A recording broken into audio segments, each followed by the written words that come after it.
की उसके 75वें वर्षगांठ की शुभकामनाएं जनपद वासियों को जिला प्रशासन की ओर से सभी विभागों की ओर से मैं देता हूं। आज का ये शुभ दिन बहुत महत्वपूर्ण है और कई बलिदानों के बाद हमें मिला है। हमें संजो कर रखना चाहिए, ये बहुत महत्वपूर्ण है। आज हम लोग इस ऐतिहासिक प्रांगण में हैं। हमारा कलेक्ट्रेट लगभग 200 साल से अधिक से यहाँ चल रहा है। ये एक बहुत महत्वपूर्ण ऐतिहासिक विरासत है और हमें हमेशा प्रयास करना चाहिए कि हमें अपने विरासत को संरक्षित करना है। अमूमन हम लोग ये नहीं देखते हैं कि कैसे हम अपने विरासत को संरक्षित करें। हमें जितना प्रयास करना चाहिए उसे हमें करना, विरासत हो वह चाहे वो सांस्कृतिक विरासत हो, इसे हमें पूरा करना चाहिए। बहुत बेहतर तरीके से हमें अपने आर्थिक उपभोक्ता के आधार पर बेहतर कार्य करने का प्रयास करना चाहिए। यहाँ सबसे महत्वपूर्ण है कि हमारे पूर्व के वक्ताओं ने कहा कि कैसे हमें आज़ादी मिली और उसमें जो लोगों ने बलिदान दिया उसके आदर्श क्या थे। उन्होंने जो एक प्रतिमान स्थापित किया, उस प्रतिमान को स्थापित करने के लिए हम लोगों के द्वारा स्वतंत्रता के बाद क्या किया जा रहा है और क्या प्रयास किए जाने चाहिए, ये सबसे महत्वपूर्ण है।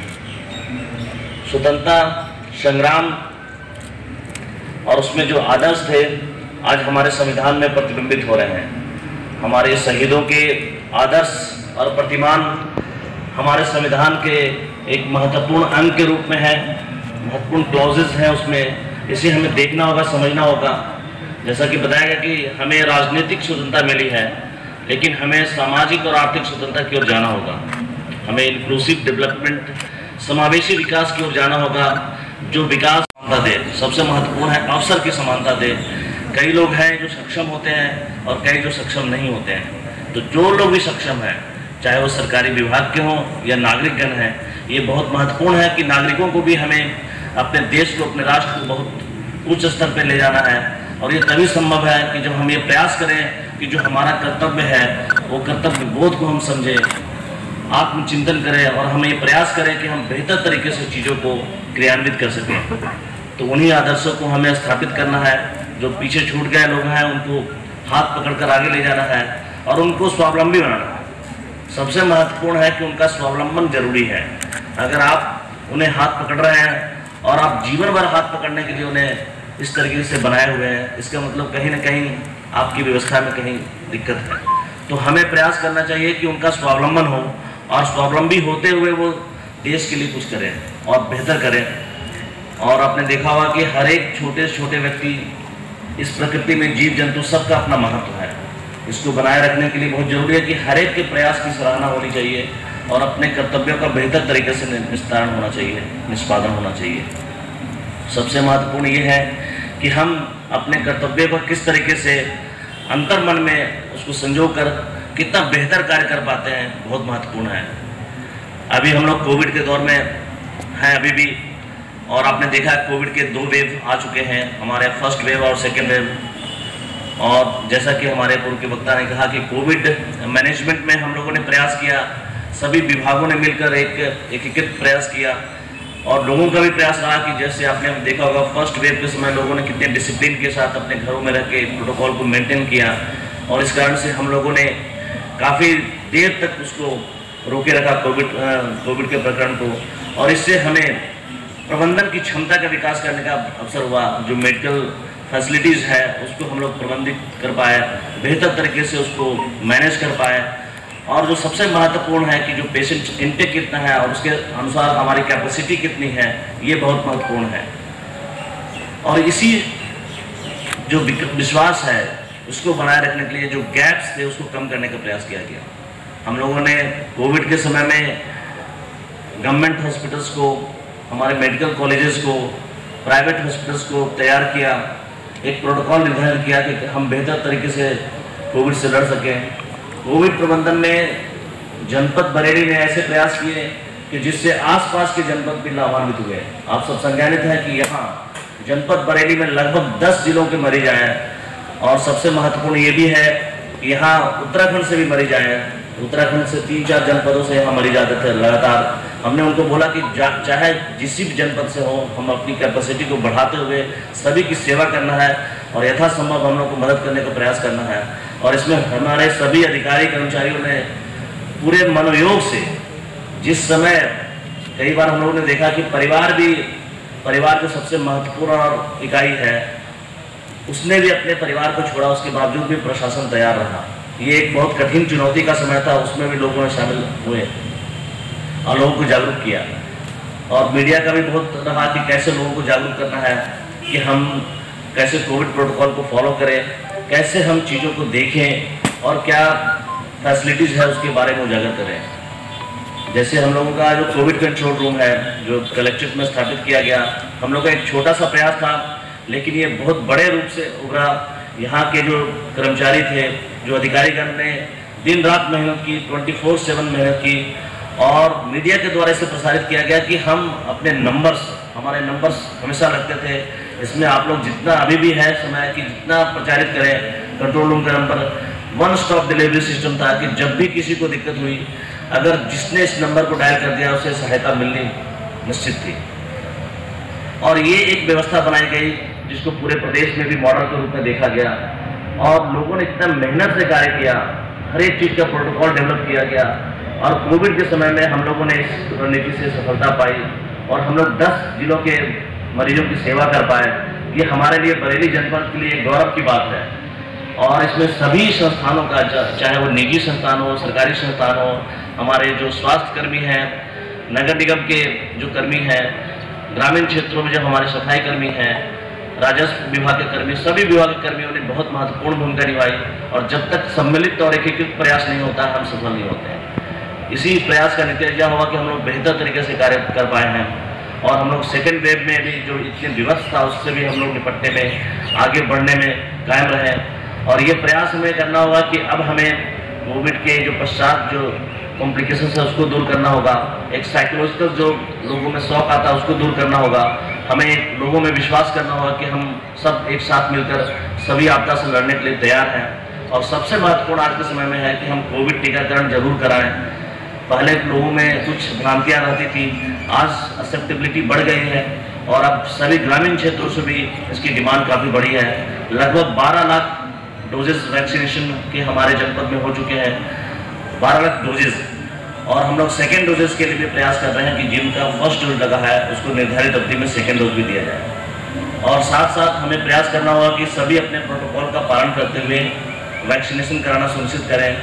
और ये हमारे लिए बहुत महत्वपूर्ण है कि कैसे हम चीज़ों को देखते हैं, प्रोटोकॉल को नियंत्रित करते हैं। प्रोटोकॉल का सबसे महत्वपूर्ण पार्ट है कि आप प्रोटोकॉल का पालन करते हैं तो जो संभावनाएं हैं, एक साथ कोविड फैलने की जो संभावनाएं होती है वो धीरे धीरे जब लोग संपर्क में आते हैं तो होती है। प्रोटोकॉल फॉलो करने से केवल ये प्रॉफिट है आपको कि आप रेट ऑफ ग्रोथ को, जो वृद्धि दर है जो तेज गति से बढ़ती है, उसको आप रोक सकते हैं। उसको रोकने से ये लाभ है कि जो हॉस्पिटल फैसिलिटीज़ पे आपको बेहतर सुविधाएं मिल पाएगी और वो गैप क्रिएट नहीं होगा, उससे बेहतर कार्य हम कर पाएंगे, आप लोग सब कर पाएंगे। ये बहुत ज़रूरी है, इसलिए प्रोटोकॉल को फॉलो इसलिए किया जाता है। कई लोग कहते हैं कि कोविड हम होता है, कई लोग को प्रोटोकॉल फॉलो करने के बाद भी होता है, लेकिन सबसे इसमें खूबी ये है कि अगर आप प्रोटोकॉल फॉलो करते हैं और लोग आसपास को नियंत्रित करते हैं तो उसका ग्रोथ जो रेट है हमारा कम होगा। ये बहुत महत्वपूर्ण है और हम नियंत्रित कर पाएंगे। आपने देखा होगा जो उसने कोविड वैक्सीनेशन कराया उनको फिर अगले बार में कोविड होने की संभावनाएं बहुत कम होती है। अगर कोविड होने के बावजूद भी उनकी सीवियरिटी, उनकी तीव्रता काफ़ी कम होती है। तो ये बहुत महत्वपूर्ण है, हमें समझना पड़ेगा और अपने इम्यूनिटी को भी बढ़ाना होगा। और हम एक्सरसाइजेस, योगा वगैरह करके भी हम बेहतर अपने आप को कर सकते हैं। हमें अपनी सभी प्रविधि को बढ़ाना होगा। और सबसे महत्वपूर्ण है कि इस कोविड के काल में भी हमें अपने विकास को बनाए रखना है। जनपद में हम लोगों ने प्रयास किया कि कोविड के दरमियान भी हम लोग विकास को एक नई मंजिल तक पहुंचाएं। ये बहुत महत्वपूर्ण है कि किसी आपदा के समय में हम दोनों काम करें। आपदा के पूर्व हम तैयारी करें, आपदा के समय हम बेहतर तरीके से उससे लड़ें, और आपदा के बाद जो है वो सबसे महत्वपूर्ण है तो तैयारी रणनीति कि अगली अगर आपदा आती है तो उसके लिए हम बहुत मुकम्मल तरीके से लड़ सकें। और इसके लिए ज़रूरी है कि विकास को भी बनाए रखना है हमें, और इस विकास को हम लोगों ने प्रयास किया है कि बनाए रखें। और कई बार समस्या होती है, जब विकास गतिमान होता है तो कई बार समस्याएं होती हैं। आपको मैं बताऊं कि कई ऐसे जनपद हैं जहां पे सीवरेज की खुदाई चल रही है और बहुत वर्षों से चल रही है। कई बार सीवरेज की खुदाई 10-10, 15-15 साल चलती है, आपको बताना होगा। लेकिन हम लोगों ने प्रयास किया कि यहाँ 2 साल 2.5 साल में कंप्लीट हो, और आज लगभग कंप्लीशन की स्थिति में है, और लगभग 2 से 3 महीने में सब कंप्लीट हो जाएगा। उसके बाद ट्रेंचलेस खुदाई होगी। लोगों को परेशानियाँ हुई इस दरमियान, लेकिन ये परेशानियाँ जो है अच्छे भविष्य के लिए थी, और बेहतर हम लोग अच्छा कर पाएंगे। और बरेली को एक मॉडल शहर के रूप में, बरेली जनपद को एक मॉडल जनपद के रूप में हम लोग प्रस्तुत कर पाएँ। इसमें हम सरकारी विभागों की भी उतनी महत्वपूर्ण भूमिका होगी जितनी आप लोगों की है, नागरिकों की भूमिका है। और हमें प्रयास करना चाहिए कि हम जितना कर सकते हैं अपने दम पे, और सभी नागरिकों को भी प्रयास करना चाहिए कि हम अपना बेहतर करने का प्रयास करें। और अगर हम विफल भी होते हैं उसके बाद भी हमें जूझना चाहिए, हमें हमेशा प्रयास करना चाहिए कि हम बेहतर करने का प्रयास करते रहें, तो आप जरूर बेहतर कर पाएंगे। अपने समाज को, अपने देश को, अपने प्रदेश को, अपने जनपद को एक नई ऊंचाइयों पर ले जा सकते हैं। हम लोगों ने अभी प्रयास किया है, और मुझे हमेशा एजुकेशन में इंटरेस्ट रहा है। हम लोगों, हमारे लिए एक समस्या रही कि कोविड के समय हमारा सभी स्कूल्स बंद रहे, तो हम अपने बच्चों को बेहतर तरीके से शिक्षण प्रदान नहीं कर पाए। ये हमारी चुनौती रही, और हमारे शिक्षक जो स्कूल जा रहे थे लेकिन उनके बच्चे नहीं होने के कारण उनको बेहतर तरीके से हम लोग पढ़ा नहीं पाए हैं। लेकिन हमारा 16 अगस्त से, कल से शिक्षण कार्य जो माध्यमिक विद्यालयों में 9 से लेकर 12 तक के विद्यालयों में स्टार्ट हो रहा है, और हम लोगों ने प्रयास किया है कि अपने जो माध्यमिक विद्यालय हैं, इंटर कॉलेजेस हैं, हाई स्कूल है, उसको बेहतर तरीके से हम लोग एक व्यवस्थित तरीके से पढ़ाएं, शिक्षण की गुणवत्ता को बेहतर बनाएं।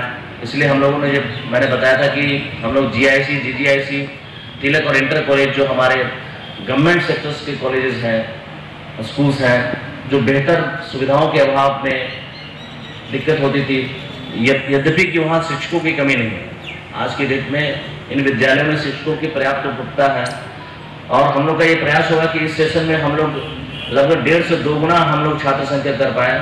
एक बार जब स्कूल खुलेगा, लोग देखेंगे हमारे स्कूल्स को, तो उनको लगेगा कि हमारे लिए बेहतर कार्य किए गए हैं। और हम लोगों ने प्राइमरी स्कूल्स और अपर प्राइमरी स्कूल्स में लगभग आज के डेट में 2000 विद्यालय हमारे बहुत बेहतर सुविधाओं से लैस हो चुके हैं। और हम लोग लगभग 600 स्मार्ट क्लासेस हम लोग अभी संचालित करेंगे प्राइमरी स्कूल्स में। और प्राइमरी स्कूल्स में सेशन 1 सितंबर से संभावित है, और हम लोग अगर ये सेशन से स्टार्ट होते हैं, हम लोग स्टडी शुरू करते हैं, तो हम लोग अगले 3 महीने में प्रयास करेंगे कम से कम 1000 स्मार्ट स्कूल्स बन जाए हमारे, और जिसमें स्मार्ट तरीके से पढ़ाई हो, ऑनलाइन स्टडीज भी हो, उसमें ऐसी सुविधा उपलब्ध कराई जाएगी।